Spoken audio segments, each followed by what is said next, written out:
listening to Second Wind with Joyce Buford, where women who are ready to expand their life adventure discover the tools to stop playing small and tap into the courage required to enjoy their second wind.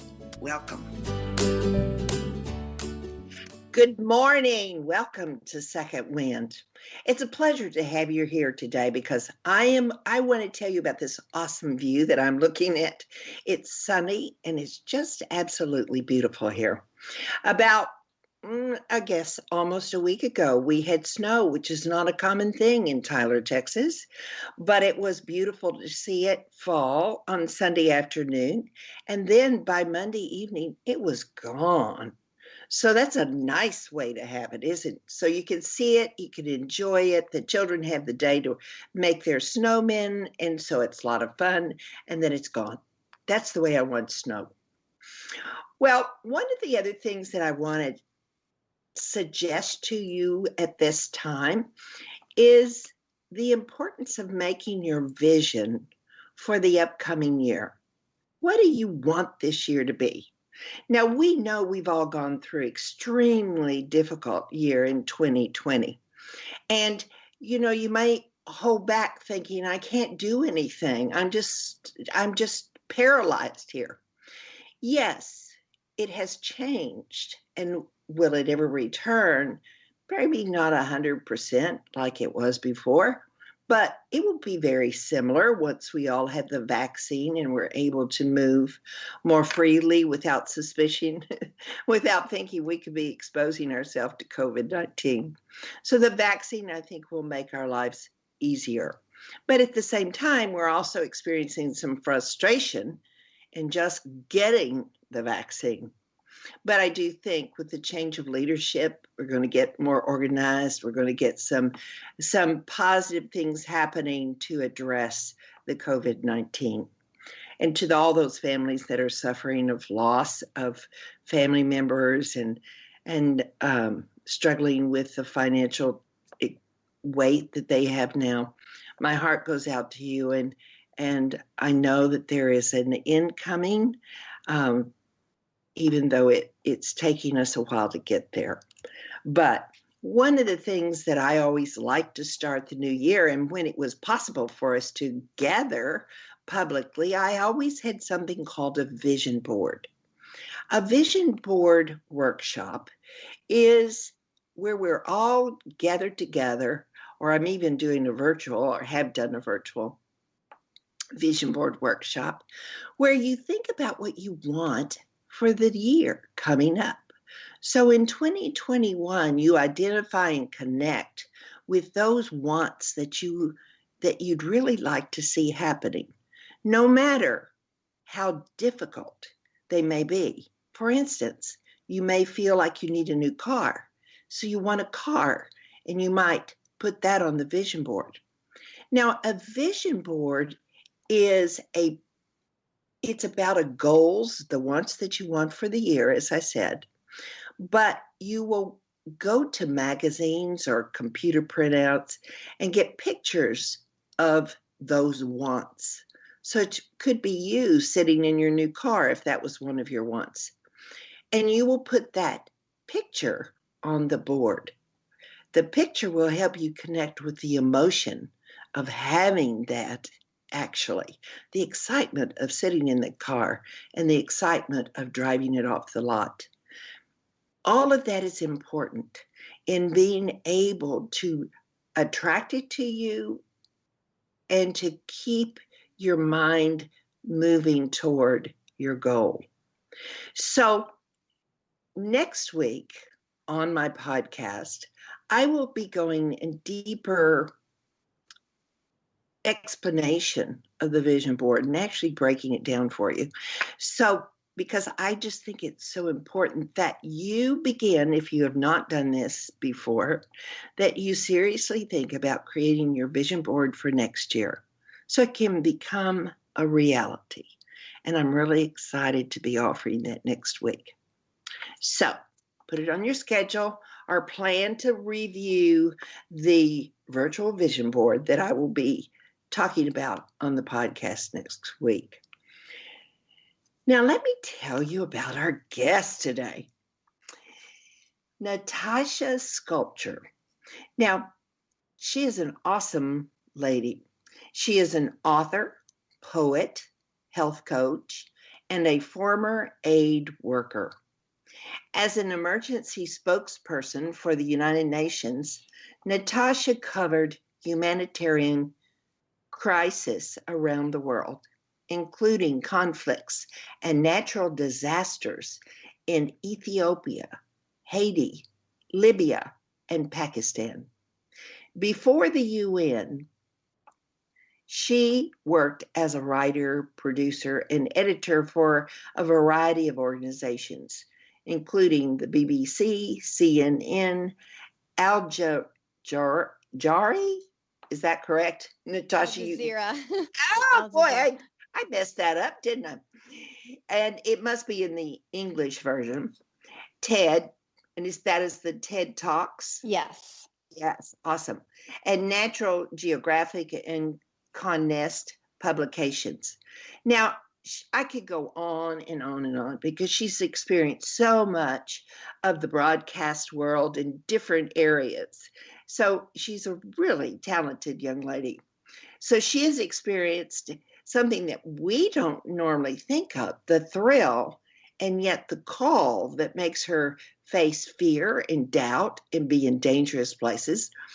All of those things to get the story to share with the listeners, to share with the world. So you might call her a frontline worker at one time when she was put in some of these countries all over the world and they were going through crisis. So I welcome you here today. We're going to be talking about Natasha's book that she wrote, Manfest. And so I'm just really appreciate that you are here with us today. So welcome. Well, thank you so much for having me. I'm excited to be here. Thanks. When I started reading your book, as I shared with you yesterday, and I, it was so great the way you expressed on that very first assignment. I don't remember where you were, but you were speaking with your mother, and way across the world, and yet you were described that being in some of those countries is not always staying in a nice hotel, not always eating on time, not always feeling safe, and how you were so drawn by the message. Why was that so important to you? Yeah, I mean, the book opens up in Pakistan, which is ironically where my mother was born. So I was going back to her homeland, which was just a fascinating journey, but I happened to be going for my UN work. But honestly, I always wanted to travel. I grew up traveling quite a bit, but I always wanted a career in which I could travel and do storytelling. So for a long time, I thought I'll be a CNN news correspondent like Christiane Amanpour. And that's why I was working in the news arena. And then eventually I decided I wanted to focus on humanitarian issues and then join the UN. Of course, it was a long process between CNN and joining the UN, but it was basically, it can be a little bit addictive. I'm not going to lie, this type of work, it's very exciting because even though it can be daunting and scary at times, it really felt very meaningful to me. And also it felt like a gift to be able to explore the world, to meet all kinds of people from all walks of life and to get paid doing it. So there's a bit of excitement. There's a rush that you get with being there, but also I could see the call, but it's sort of like the teacher in you. It's the call to you're doing a great service just to be able to get the message out to us back in the States. I can. Yeah. And I think, it's just about listening to people's stories and how they've suffered. And then a lot of the communications work that I was doing was really about fundraising and kind of basically trying to rally other governments to chip in. At the time, I was working for the World Food Program. So, we don't really hear on a daily basis, especially in the US, about how many hungry people there are in the world. So really just keeping that on the news agenda as much as possible, and trying to get help to people that really needed it, Right. and continue to need it. Yes. Having gone through this pandemic, I think we are seeing some of the struggle that probably has been commonplace for many years all over the world. Right? Absolutely. I mean, this is unfortunately, this is an age-old problem that just, we have the resources if we come together to make sure that every child, is housed and fed. But the problem is that we're not coming together in the way that we should. And which Right. means that we need, NGOs and generous governments and UN agencies on the ground and other people helping out, filling the gaps. Right. Yeah. Well, we've definitely got a challenge for us, but I have faith that we're going to be able to meet it. I really do. That's the optimistic person in me. So Well, that's the way I absolutely, want it. because, I always think about it as, if some other human is suffering, even if we're not entirely conscious of it, we suffer too. We can't thrive if the rest of our fellow human beings aren't thriving, Right. because there is such a thing as collective pain. If you look at Black Lives Matter and everything that has happened in the past year or two, even if, those of us who aren't African American, like, you feel the pain, and you feel complicit in some way and you want to help. So when your fellow humans are suffering, we've all been depressed, whether or not you want to admit it, but it's depressing that we're in the US, especially that we're going through this, this racial injustice that's been going on for many, many years, but has really come to the surface in the past couple of years. Yes. Yeah. Well, one of the things I think that allows me to be a little optimistic is because having lived, and I'm older than you, and having lived through Kennedy's death, through the other Kennedy's death, through Martin Luther King's death, I mean, and seeing this, you all saw the towers fall, but when you experience those things and you can see that there is some normalcy that does come back after something so catastrophic.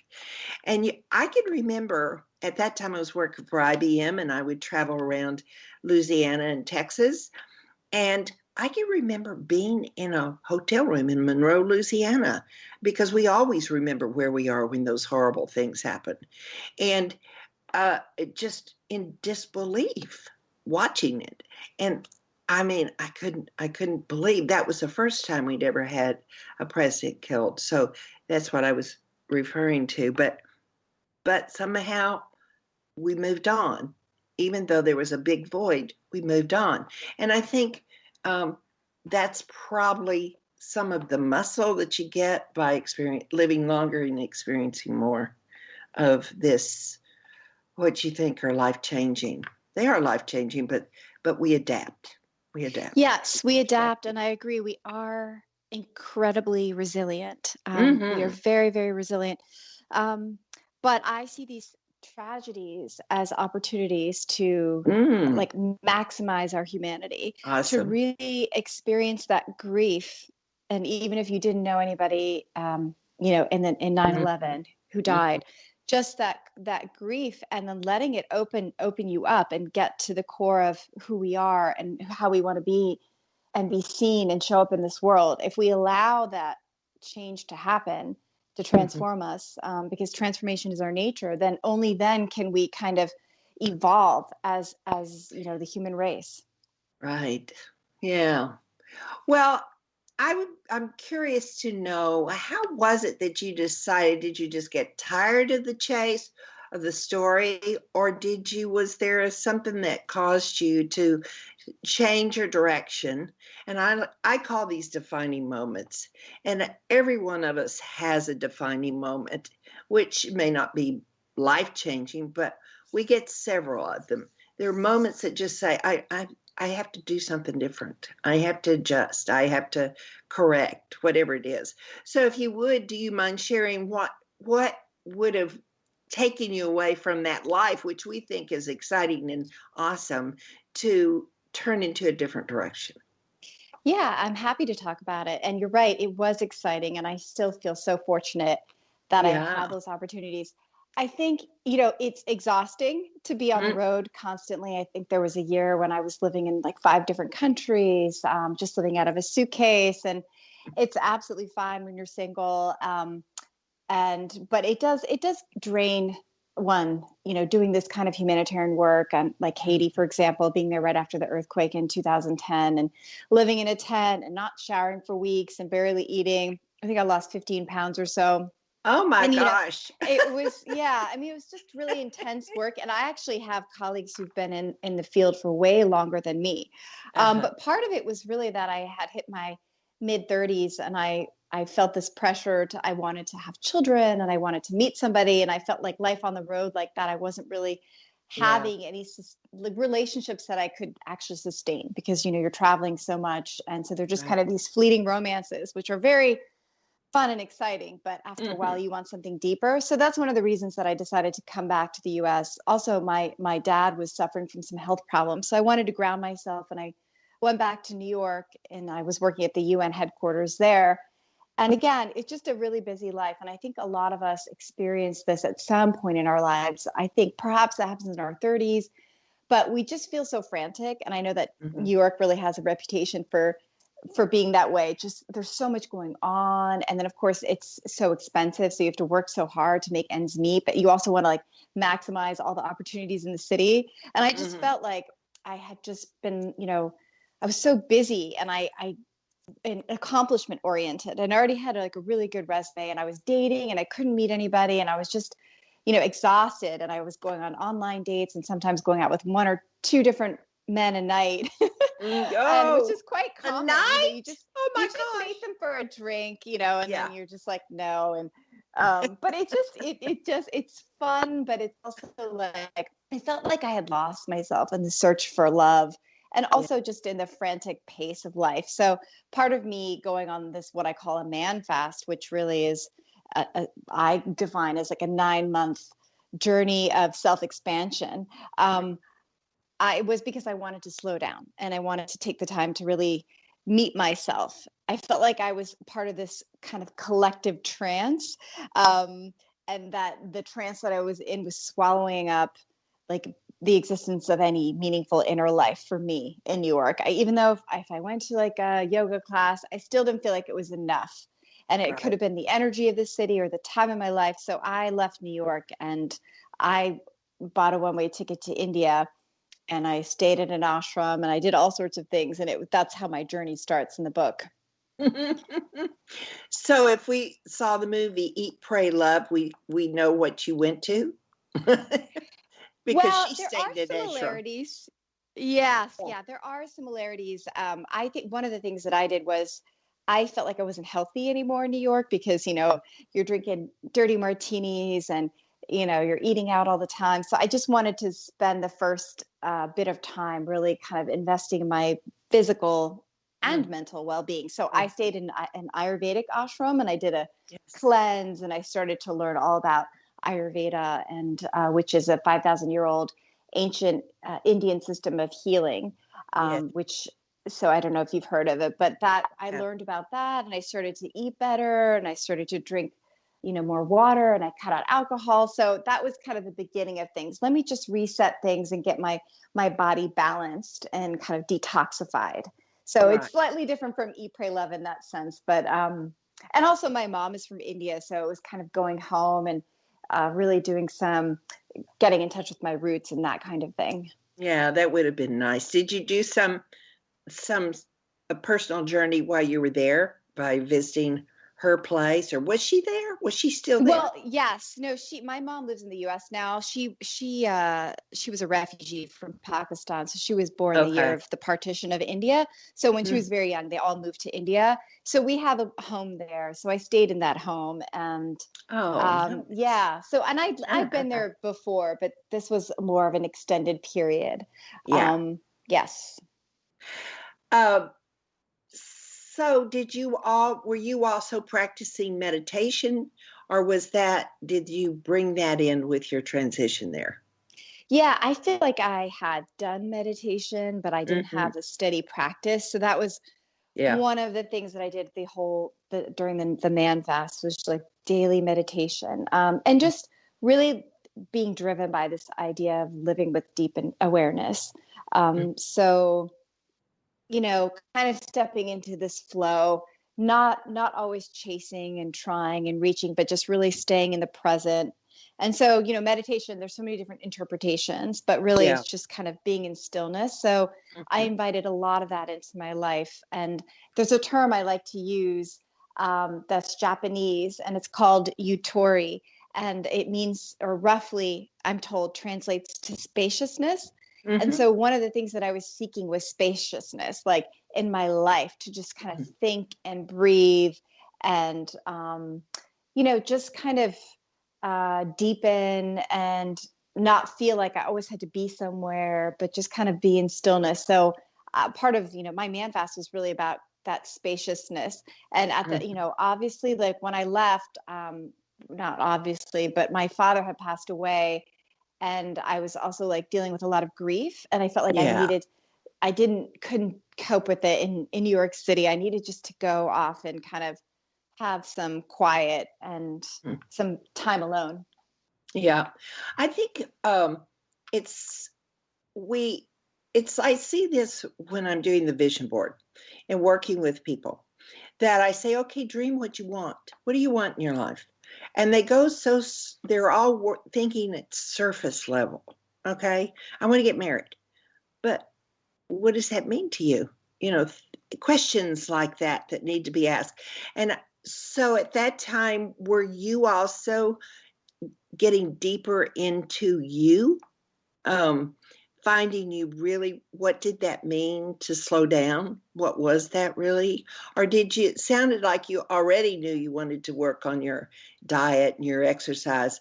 So did you have a deepening of your journey as you went on, continued? Yeah, absolutely. I didn't have a big plan at all. I Hmm. knew, I mean, it wasn't just about dieting, because I'm not actually don't even believe in diets. It was just about like really, okay, if you think of your body as the throne of your soul, then it Hmm. changes the way that consume food, Right. and how you treat it. But it did deepen, because I didn't have a very specific plan. I just knew that I was going on a fast from men, and that I just didn't want to think about dating, and I didn't like want to think about marriage, which is ironic because when you're in India, then all my aunties, like, they had given up on me at that point, because that's quite old, being in your 30s, and Oh, not yeah. married. But also, like, really getting to that place where I was just happy and whole on my own, really connecting with this Yes. wholeness, that this idea that there was no lack in my life. And so Right. everything I chose to do during the 9 months was about really connecting with the things that made me feel full and happy. So yes, I spent time in India. Then I worked on a vineyard, like a farm, through an organization called WOOF in Sicily. So that was amazing. I really wanted to immerse myself in nature. I felt starved of nature. I feel like nature is so healing, and it's such medicine. It could be such a teacher. So everywhere I went was just like I wanted to be surrounded by natural beauty. Well, And then I was in Tanzania. Go ahead. I loved all the places you chose. So I wish, uh, but how did you choose them? So you talk about working in the vineyard. It seems to go such extreme from, um, I would call it the luxury of going to a retreat center, health retreat center, which, although you stayed at your family home, still that wasn't as difficult as, I love your word here, toiling, Yes, toiling in the vineyard. yeah, I felt like I was twirling.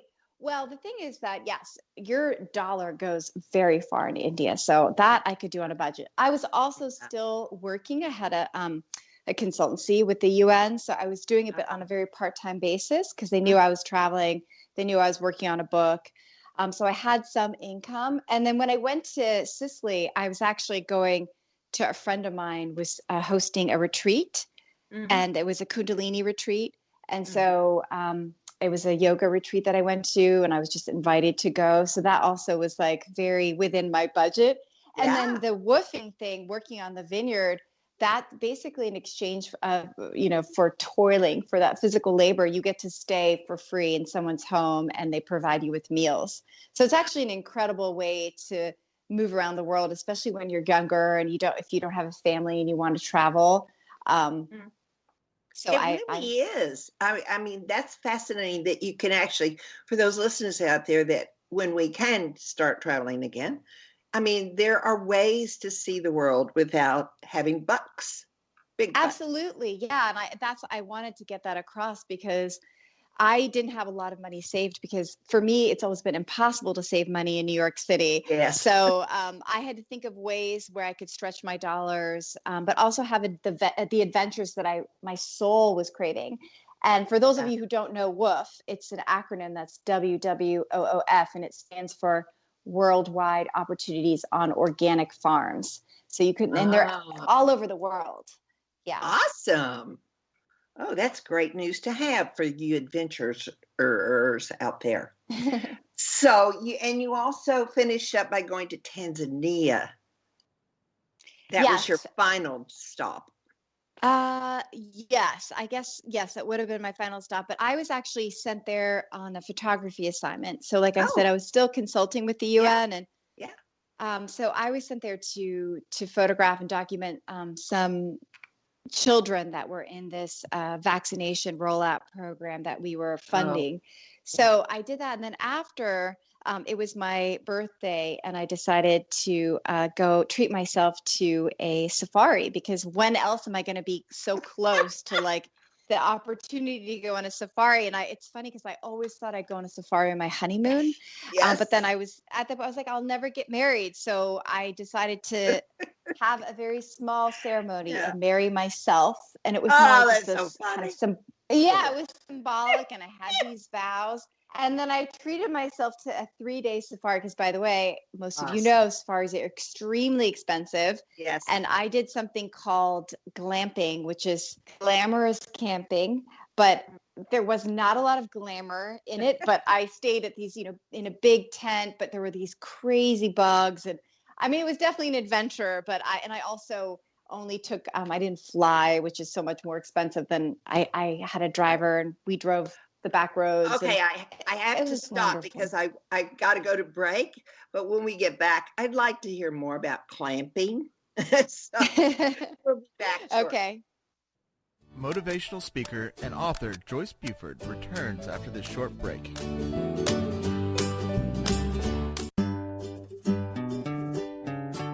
Close your eyes and imagine living your life without limits. Where would you go? Who would you meet? What would you do? During an Uncover Your Hidden Genius session, you will discover what's keeping you from living your life with purpose, passion, and fulfillment of your potential. You'll get a clear vision of the steps you need to take to uncover your hidden genius so that you can live a life without limits. Sessions can be done over the phone, Skype, or in person.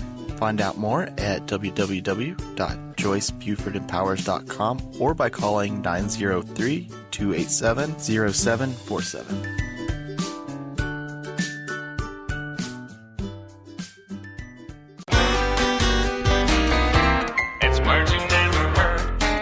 Hear about the catfish that fell from the sky and hit a woman on the head? I'm not joking. Lisa Labrie was walking in a Cleveland park when she heard a rustling in the trees above her. When she looked up to see what was going on, a 5-pound catfish fell from the tree and hit her smack in the middle of her face. I know this sounds fishy, but witnesses saw a bird, possibly a hawk or an eagle, flying away. The bird had apparently dropped the foot-long catfish more than 50 feet through the trees before hitting Labrie. What's another word for the study of fish? Ichthyology. Lisa Labrie said although she used to do a lot of fishing or doodle socking while growing up in Colorado, I don't think she's ever caught a catfish with her face before. What's another name for a fisherman? A piscicapturist. It's words you never heard. I'm Carolyn Davidson, and you can have fun challenging your words you never heard vocabulary with my free app, Too Funny for Words. Welcome back to this segment of Second Wind. Joyce Buford, the author of Effortless Happiness, continues in this segment to share insights that will help you live a life of greater purpose and filled with happiness. Now here's our host, author and coach, Joyce Buford. Welcome back. We are talking with Natasha Scripture today, and she has been giving us the most awesome adventure of travel and transition and exposure to a totally new life for us through her exciting UN work and everything that she has done. But one of the things she was telling us about is when she took her 3-month sabbatical. 9 months. 9 months. Yes. I'm so sorry. Well, it's the way to remember. It's like the rebirth, like a birth, like you're pregnant for 9 months. Yes. So I was rebirthing myself. It's myself. Yeah. And did you choose that for that reason? Yes. Oh I my did. goodness, you've given so much detail and thought to this. All right, now she had told us about her stop by the ashram in India, which is also her homeland for her family. And she had talked about toiling in the vineyards. So now we had just gotten into glamping, which she had experienced in Tanzania. So I just hated to cut you off, but tell us more about that. Well, I mean, basically, like I was saying, it's so expensive to go on a safari. So I was looking for ways to be able to do it because I didn't want to miss the opportunity. But to do it on a budget, of course, part of it I did put on my credit card. I'm not gonna lie, but it's basically it's a cheap way to like find, have accommodation.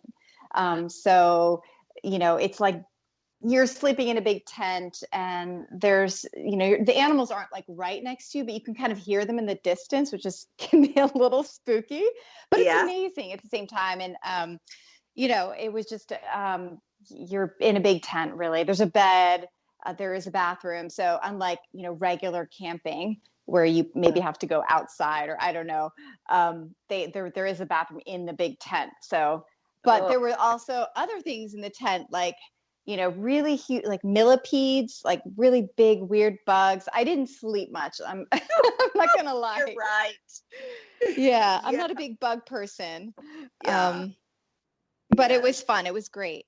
It was amazing to be on a safari and you're just surrounded by this magnificence, these wondrous animals that you just read about in storybooks.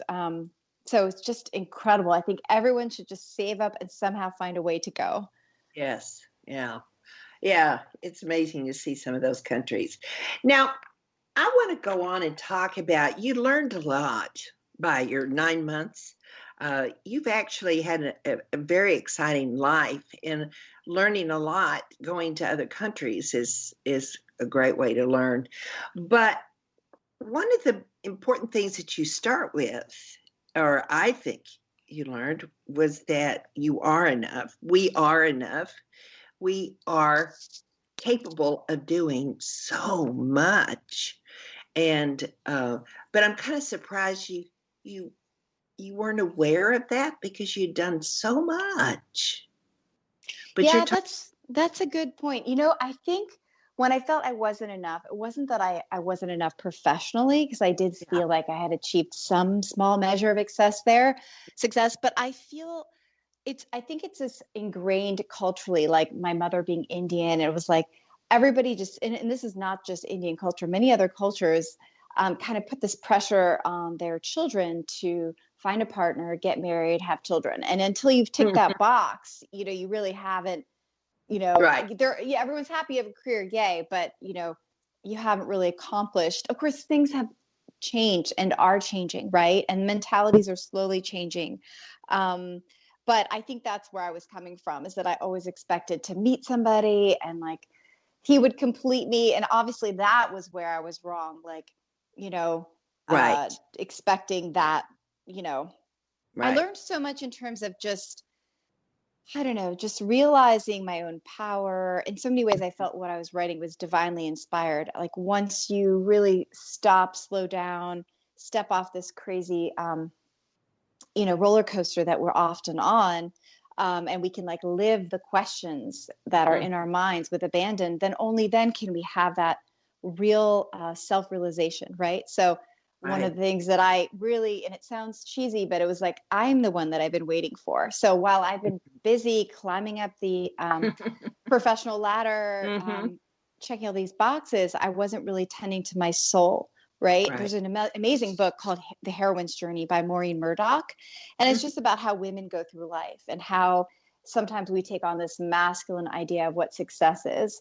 And then Mhm. we neglect all the other parts of us, the creativity, all of that. Like I didn't really allow for that kind of that tender feminine self-inquiry, if you Yeah. will.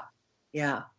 Well, as long as they're I think there needs to be a another chapter in the Disney book Cinderella, because I think so many of us have been that thought that that completeness comes with the prince. Um, I'd like for mothers to read that and go, and how are other ways that you could be complete and happy? you know, because we all love the Cinderella story, but it leads to the I'm not complete without my prince. I must find the prince.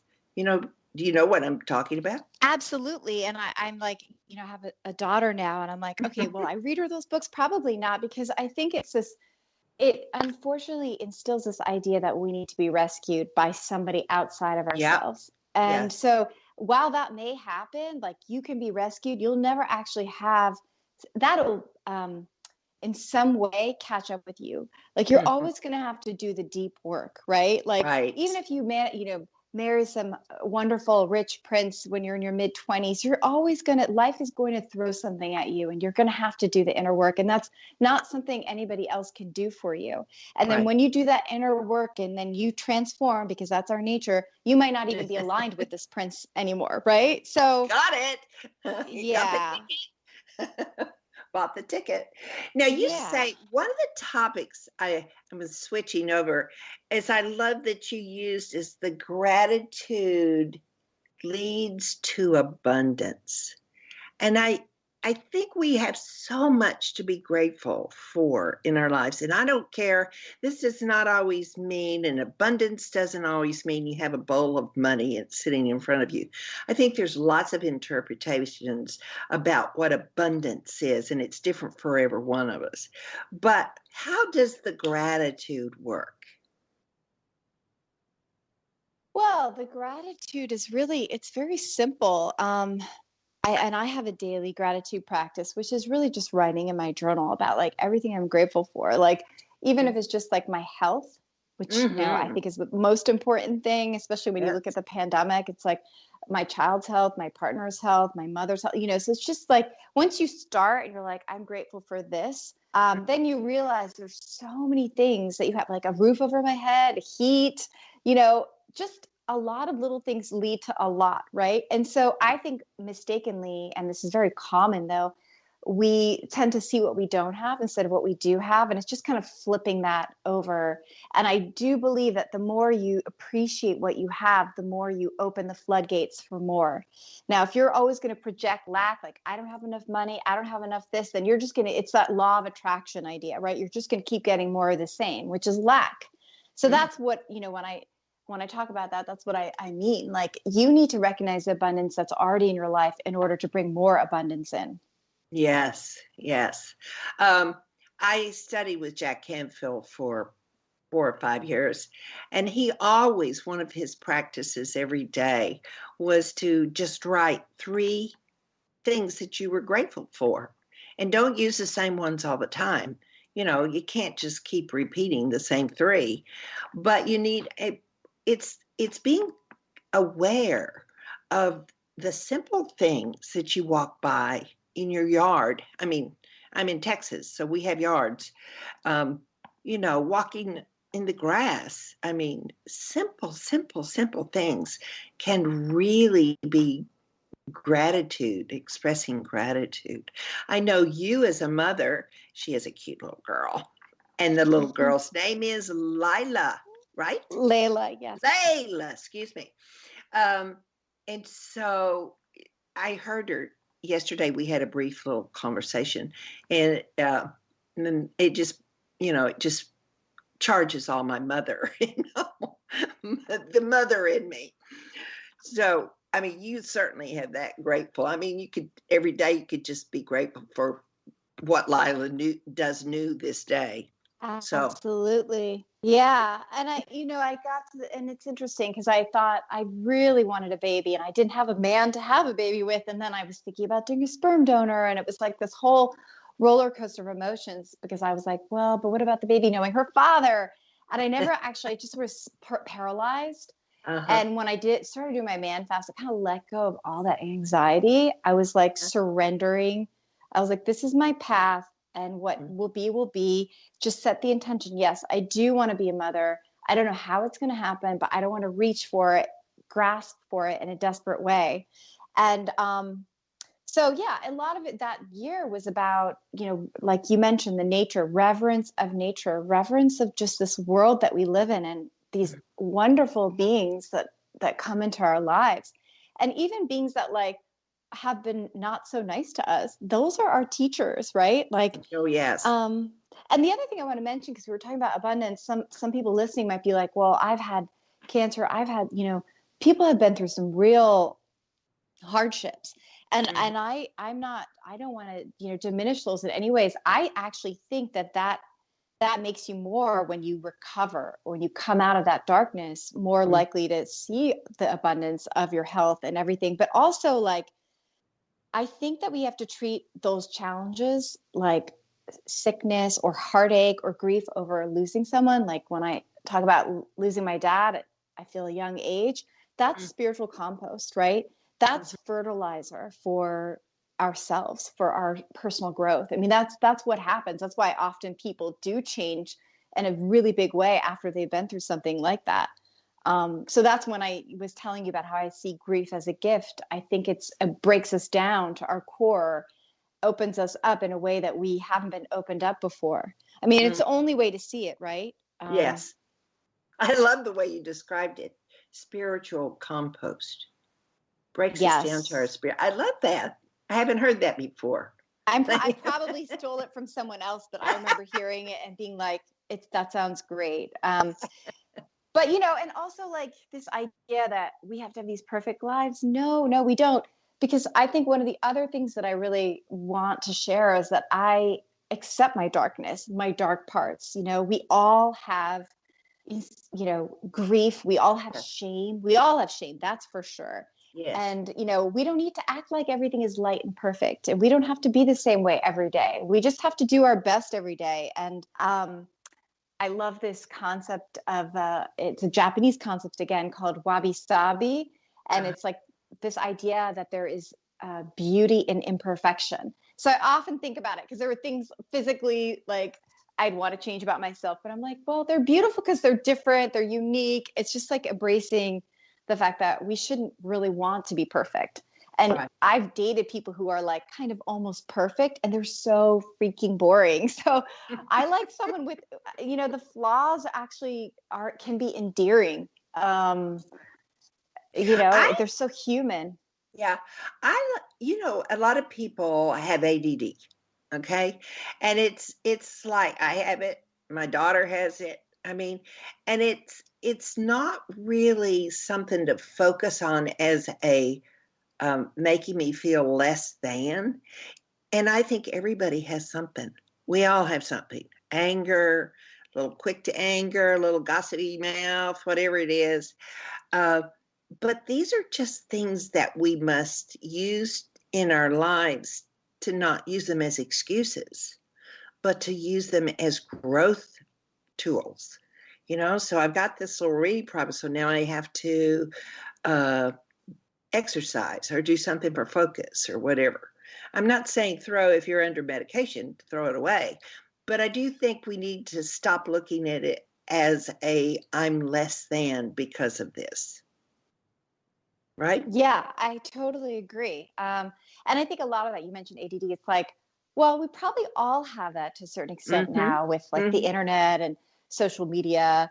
It's hard to really focus. I think a lot of people are struggling to work and concentrate right now with all the events that have been happening in the past several weeks. So I think, and that's, it's easy to just blame ourselves, but it's like part of this is cultural. Like, this is the world the environment that we live in. This is how we're coping. This is how our reaction to it. But that's where you mentioned meditation. That's where that comes in. That's grounding. That's like just sitting in stillness. People think, oh, I can't meditate. I don't know how to do it. But it's like, actually, it's the easiest thing in the world.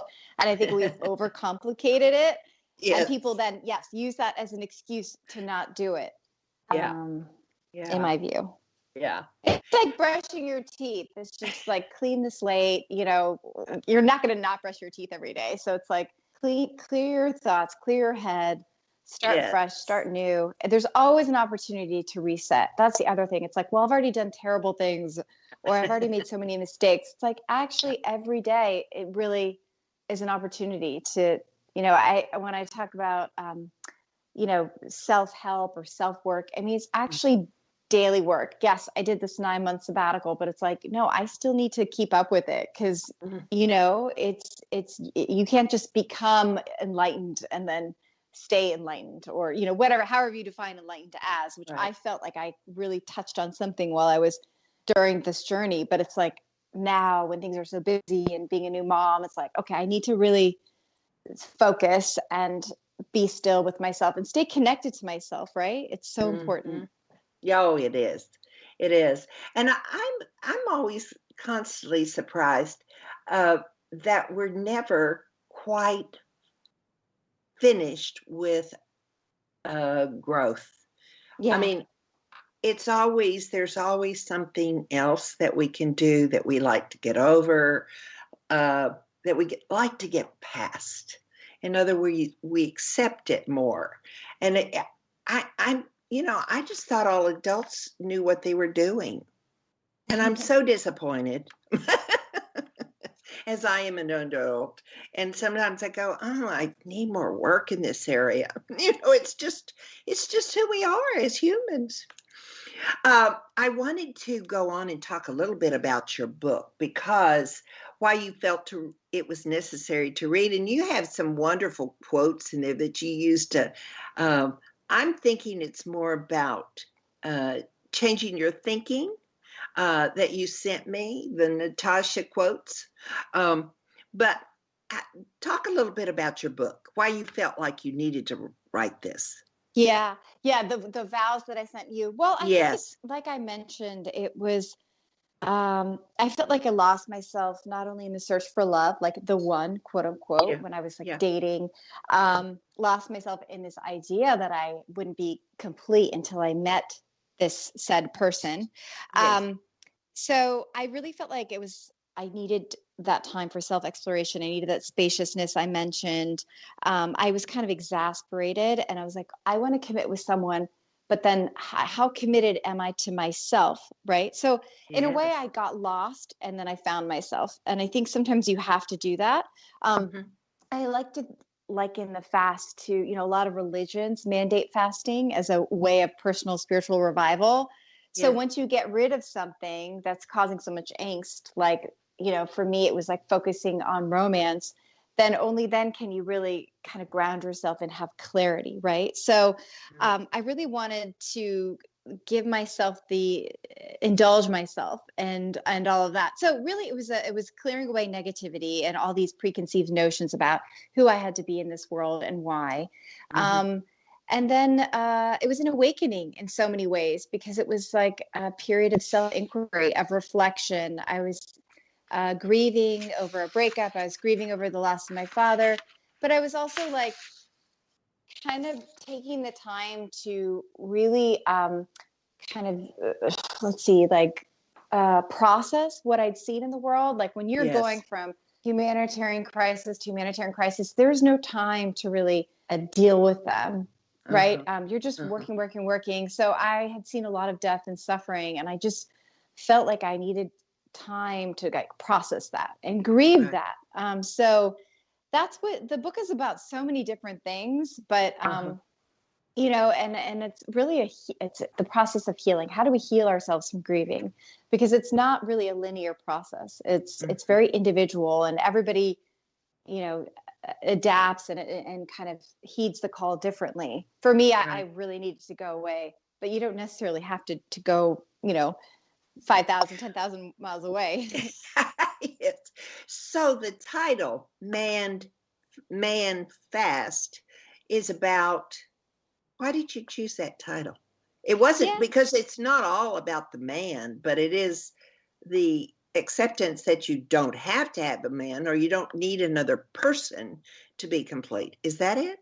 Yeah, I mean, it's kind of an ironic title in so many ways, but I mean, originally I was going to write a self-help book for women about a dating detox. And that was the book that I sold in the proposal. But then when I sat down to actually write, something completely different came out. Like I wasn't even planning about writing about my dad passing away, all that stuff. And then, a different book kind of plopped out, and it wasn't a self-help book. It was a memoir. So, but we kept the title because yes, I wasn't dating for 9 months, and I was just dating myself, if you want to look at it that way. But I was also, studying the Bhagavad Gita, which is an ancient Hindu holy text. I was reading all sorts of spiritual works, like The Prophet, lots of Joseph Campbell, Steiner, Simone de Beauvoir, Women Who Run with the Wolves. I mean, I was reading so many different books, and kind of just like thinking and being, and how could I be whole and happy? What does that vision of my life look like? I wanted to find a more expansive vision that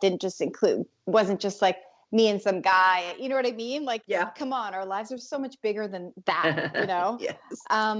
So and it was like, how do I love myself in the way that my imperfect self in the way that I want to be loved? Like, if I don't love myself, who's going to love me? So it was just really exploring all of these emotions, but also it was a very feminist time, right? Like shifting away from the masculine worldview, to sort of really deepening in my like feminine energies, if that resonates.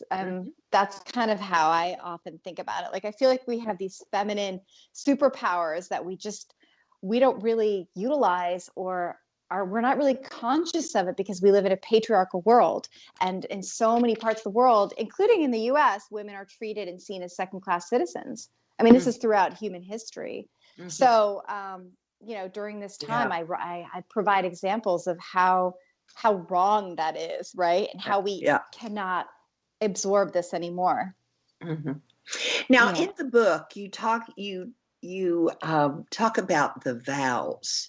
I don't know if you can do a few of the vows, or if you want to do their look to be 5 vows that you had, right? And how did you use Well, there were so vows? many.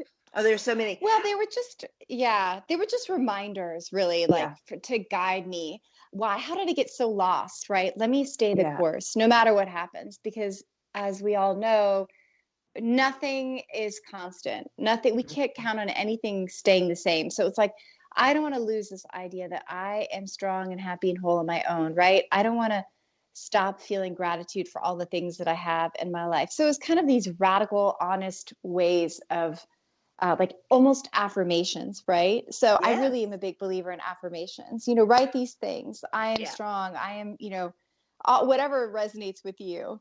So do you have a copy of them? Because I'm going to read one or two, if you don't mind. You can read them. Share. Yeah, sure. Okay. It's I, Natasha, give myself permission to pursue happiness and meaning in non-traditional ways, and will continue to carve out my own authentic life path, parenthesis, and stop caring what others think, close parenthesis. So this is, I would call it an affirmation, whatever you want to call it, but it is such a positive statement, and it's reminding yourself of what you want to do, where you want to go, the habits you want to drop, the being positive, always positive with your self-correcting, I think is important. Absolutely. It's like, do what's right for you. Someone's path might be completely different. And I think, there's this notion of compare despair. We go on Instagram and first of all, no, everyone only posts good stuff on Facebook and Instagram for the most part. Like, oh, everyone's so happy and perfect, but they're really not, because no one is. Yes. So, but it's just this idea, so maybe I won't have a traditional life that, that my mom's culture would expect of me. Maybe I won't meet someone, but that's fine, because I'm having this adventurous, amazing life. It's the, Mary Oliver quote, what are you going to do with this one wild, precious life? Yes. Yeah. Yeah. Awesome. Now, people can go to Amazon.com and buy your book. Freedom. What? I said I have freedom. I have a choice. We aren't limited. We're only limited in as much as we feel that we're limited, right? We put this ourselves in cages that aren't really there. Yeah. So tell people where they can go get your book. Oh, yes. You can get my book on Amazon. There's 2 different versions. There's one amazon.co.uk and there's one on amazon.com, and it's called Manfast, MANFAST, a memoir. So you can find it there. I think ebook as well. You can get the Kindle version, or I recorded the audio, which was an interesting experience. Yes. Well, this has just gone by too fast. I mean, we're close to the end of the hour, and there's just been such a wonderful adventure talking with you today, from traveling all over the world to just the interesting work and the messages that you've been able to give to not only to us today, but to the world through your previous work. So Natasha, thank you for being a guest on my show. It's just been awesome.